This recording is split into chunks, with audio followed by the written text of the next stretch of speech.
안녕하세요. 성도 여러분 반갑습니다. 오늘 153 성경 통독은 74일째 되는 날입니다. 오늘은 열왕기상 10장, 11장, 그리고 역대하 9장, 잠언 30장과 마지막 31장, 열왕기상으로 돌아가서 12장부터 14장까지 읽게 됩니다. 오늘은 책갈피가 도움이 좀 될 것 같은데요. 먼저 우리 열왕기상 10장 내용 요약을 해보겠습니다. 열왕기상 10장에는 스바의 여왕이 솔로몬을 찾아온 것이 주요 내용입니다. 나머지는 이것을 보증하는 그러한 내용이고요. 참고적으로 이 스바의 사람들은 전통적으로 자부심이 굉장히 강한 민족입니다. 스바의 여왕으로부터 하나님께서 영광을 받으십니다. 구약 성경에 나타나는 모든 역사의 중심에는 하나님의 계획, 섭리가 있는데요. 그것은 온 세상이 하나님을 창조주를 여호와인 줄 알리라 하는 것이었죠. 9절 말씀에 보면은 이 모든 영광의 주권을 여호와 하나님께 돌리고 있습니다. 하나님의 작전대로 뜻대로 되고 있네요. 이런 정답을 찾아내는 여왕의 지혜도 아름답습니다. 14절부터는 솔로몬의 부요함과 지혜를 보증하고 있습니다. 같이 환산은 얼마가 될지에 대해서 숫자로 환산하는 것은 제가 생략합니다. 액수에 놀라면 우리는 금세 은혜를 잊어버리는 습관이 있으니까요. 열왕기상 11장입니다. 어리석은 아이는 받은 선물에 취해서 선물을 주신 부모님을 등 뒤에 놓죠. 우리는 숫자에 매이면 은혜를 잊어버리기가 쉽습니다. 숫자는 세상을 살아가는데 반드시 필요한 질서죠. 그런데 하나님은 숫자에 매이지 않습니다. 그래서 은혜는 숫자를 초월하는 것입니다. 구원, 용서, 사랑, 선교, 복음, 영생. 한번 보셨나요? 이 모든 것이 은혜의 영역인데 거기에는 숫자가 의미가 없습니다. 솔로몬을 설명하는 많은 것들 중에서 그의 부요함과 더불어서 나타나는 안타까운 평가와 숫자는 뭐냐면 그의 후궁 700, 첩 300. 왜 이렇게 많은 아내가 필요했을까요? 물론 솔로몬은 그들을 사랑했다라고 성경은 기록하고 있는데요. 그 첩들과 후궁들이 온 그러한 족속들을 나열해 보면 정략적 결혼의 배경을 우리는 무시할 수가 없습니다.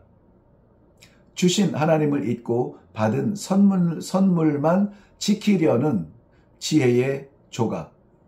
아마 그것을 사용한 것 같은데요. 여인들은 각자가 고향에서 섬기던 우상을 가지고 왔고 나이 많아 또 오랜 세월 함께하며 마음이 약해진 솔로몬은 이것을 제어하지 못할 뿐만이 아니라 오히려 8절 말씀에 보면은 놀랍게도 말년에는 그 우상 숭배의 자리에 왕께서 친히 함께 하시게 됩니다. 돌이키지 않은 솔로몬의 변질로 인해서 하나님은 아히야 선지자를 통해 12조각 옷을 찢고 10조각을 그 부하 여로보암에게 쥐어 줍니다. 역사의 그림자가 보이죠. 열왕기하로 내려가서 9장에 봅니다. 두로왕 히람은 성전 건축과 함께 한 이방인의 대표적 이름이죠. 성전은 하나님께서 꿈을 주시고 이스라엘이 준비하고 결단해서 이방인의 협력으로 완성됐다는 것. 하나님은 그의 나라에 대한 꿈을 우리에게 주십니다. 우리는 이를 위해 준비하고 그것을 위해 결단하고 최선을 다해 이 땅의 모든 민족이 하나가 되어서 완성되도록 나아가야 될 것입니다. 성전은 우리 것이 아닙니다. 만민을 위한 기도하는 집입니다. 9장에는 또 다른 이방인이 나오는데요. 아까 언급이 된 시바의 여왕입니다. 그는 솔로몬의 지혜를 시험하러 왔지만은 오랜 기간 머물면서 결국 인정하게 되고 그 인정함은 솔로몬에게 멈추지 않습니다. 하나님을 인정하죠. 8절의 고백은 우리가 해야 할 그것을 이방인의 입을 통해서 하고 있는 듯 합니다. 한 절 안에 8절 한 절 안에 하나님을 4번이나 부르고 있습니다. 하나님을 송축하며 하나님이 기뻐하시고 하나님이 올리셨고 하나님이 사랑하사 당신이 이 일을 할 수 있었습니다. 우리도 그렇게 고백해야겠죠. 잠언 30장입니다. 솔로몬은 잠언의 대표적 기록자이기는 합니다. 그렇지만 다른 사람의 잠언도 들어가 있죠. 아굴이라든지 르무엘 왕의 어머니라든지 또 지혜자라는 명명의 사람이라든지 특별히 잠언 30장은 아굴의 잠언이라 이렇게 말합니다. 아굴은 자신을 짐승 같은 자, 총명이 없는 자, 지혜를 배우지 못한 자, 거룩하신 일을 아는 지식이 없는 자로 표현하고 있습니다. 아굴의 이름이 낯설지만 7절부터 9절에 보면 그의 기도는 왠지 가슴에 와 닿습니다. 이 기도는 아굴의 기도는 우리가 정말 소리내어서 눈으로 말고 한번 읽기를 권합니다. 24절부터 28절은 복음의 진수죠. 그날을 준비하는 개미, 피난처를 아는 사반, 사막의 여우죠. 따르는 공동체의 메뚜기, 한 마리가 아니라 떼를 지어서 함께 우르르 따라다니는 그러한 메뚜기, 약하지만 있을 곳을 떠나지 않는 도마뱀 혹은 거미로 번역하기도 합니다마는 성도는 무엇을 준비하며 어디로 피하며 누구를 따르며 어디에 머물기를 좋아하시나요? 우리의 습성을 생각하며 잠시 묵상할 수 있는 좋은 내용입니다. 잠언 31장입니다. 마지막 장은 누엘의 어머니가 아들을 훈계하는 내용의 글입니다. 아굴과 같이 르무엘은 더욱이 그의 어머니에 대하여 알려진 바가 없습니다. 추측할 뿐인데요. 그러나 그의 어머니의 잠언은 술에 취한 듯 비틀거리며 방황하는 방향을 잃어버린 이 시대에 정확하게 필요한 말씀이 기록되어져 있습니다. 이렇게만 산다면. 아니, 하나님께서도 오늘날도 변함없이 어머니라는 통로를 통해서 하나님의 사랑을 그의 자녀들에게 선포하고 계시죠. 10절 말씀 보면 현숙한 아내를 진주보다 귀하게 표현했습니다. 그런데 결론 부분에서 보면 그 모든 것을 오직 여호와를 경외하는 여자에게 집중하고 있죠. 현숙하든 아름답든 그 모든 기준이 오직 여호와를 경외하는 여자라. 이런 여인이 있는 공동체의 복이 우리에게 있기를 바랍니다. 우리 일회교회에 있는 아름다운 여호와를 경외하는 그러한 자매들 바라보며 우리도 감사하고 우리도 행복한데 우리 하나님 보실 때에 얼마나 아름다울까요? 열왕기상 12장입니다. 지혜로운 솔로몬의 어리석음으로 11장을 막을 내렸죠.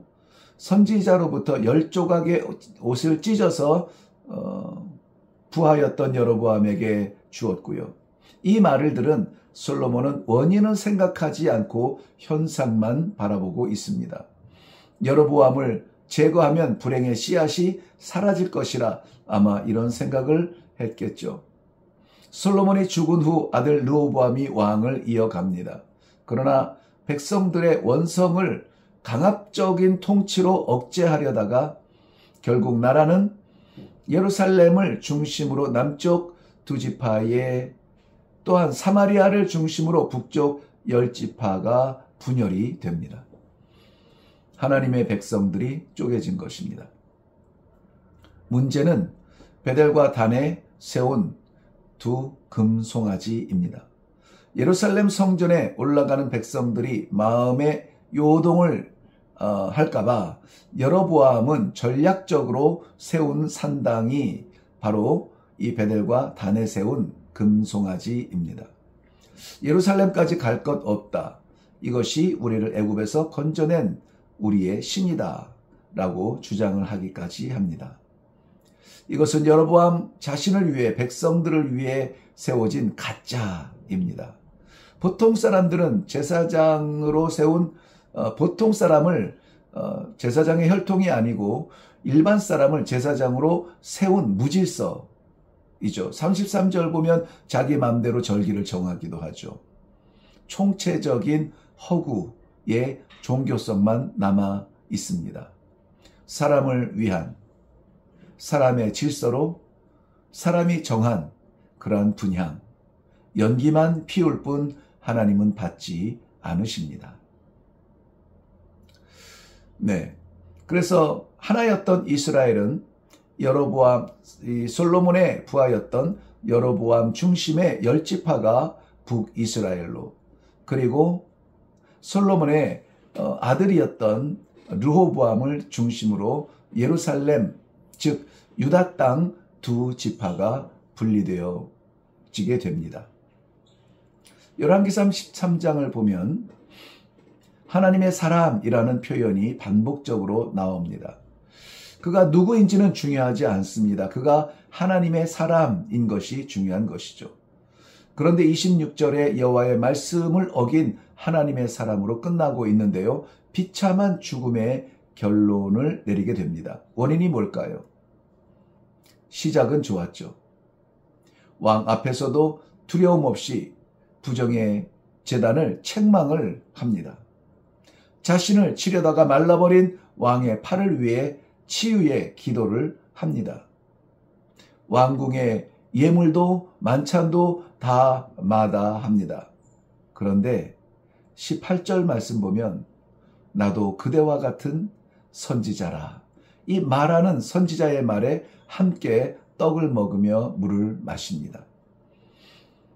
그러한 모든 시험과 유혹들과 풍요로움과 이런 것들을 다 이겨냈는데 동지의 의미로 나도 당신과 같은 선지자라고 말하는 이 위장된 사람에게 그만 마음이 넘어갑니다.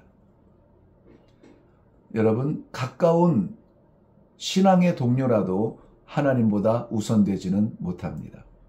신앙생활할 때에 어떤 때는 성경보다 교회 질서보다 우선되어지는 그러한 신앙의 동지가 있죠.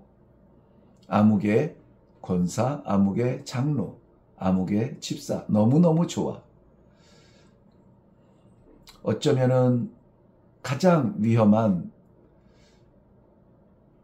위기가 가장 가까이에 있을 수 있다는 사실을 우리는 명심해야 됩니다. 그렇다고 해서 배척하거나 등 돌릴 이유는 전혀 없습니다. 아니, 오히려 하나님께 감사하며 아름다운 이 믿음의 동역자를 붙여주신 하나님께 영광을 올려드리며 합력하여 하나님의 뜻, 선한 뜻을 이루기 위해서 기도할 수 있어야 될 줄로 믿습니다. 저는 가까운 동료가 곁에 없는 것보다 제가 하나님 곁에서 멀어질까봐 늘 긴장하며 말씀 가운데 거하려고 시도하고 있습니다. 열왕기상 14장 말씀 보면 이스라엘의 분열 왕국의 왕들 여로보암과 르호보암으로 시작이 되는데요. 그 왕들의 종말이 기록되어져 있습니다. 우선 30절에 이 둘 사이에 평생의 전쟁이 계속되었다는 말이 있어요. 평생의 전쟁이 멈추지 않았습니다. 너무나 안타깝죠.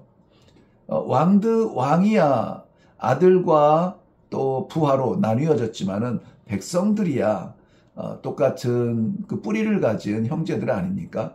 평생 전쟁을 했답니다. 여로보암의 아들 아비야의 죽음을 통하여서 7절부터 9절에 보면 하나님의 책망의 메시지를 받습니다. 르호보암은 남유다의 첫째 왕이죠. 르호보암은 전쟁에 시달리다가 결국 애굽과의 전쟁으로 모든 것을 다 빼앗깁니다. 원인이 뭐냐고요? 22절부터 24절에 기록되어져 있습니다. 우리도 동일한 원인을 잡는다면 동일한 결말을 맺겠죠.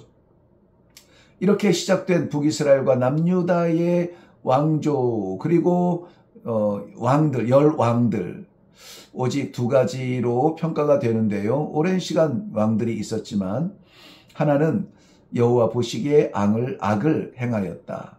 또 하나는 여호와 보시기에 정직히 행하였다. 왕들의 수명과 다스림과 배경과 이런 것들은 다양한 왕들이 나오지만 결론적으로는 이 두 가지로 평가가 내려지게 됩니다. 내가 생각하는 나, 남이 판단하는 나보다는 하나님이 보시는 나의 가치, 가장 중요한 것입니다. 우리는 결국 하나님 앞에서 판단을 받게 되고 하나님께서 붙잡으시는 사람이 되어야 할 것입니다. 수고하셨습니다.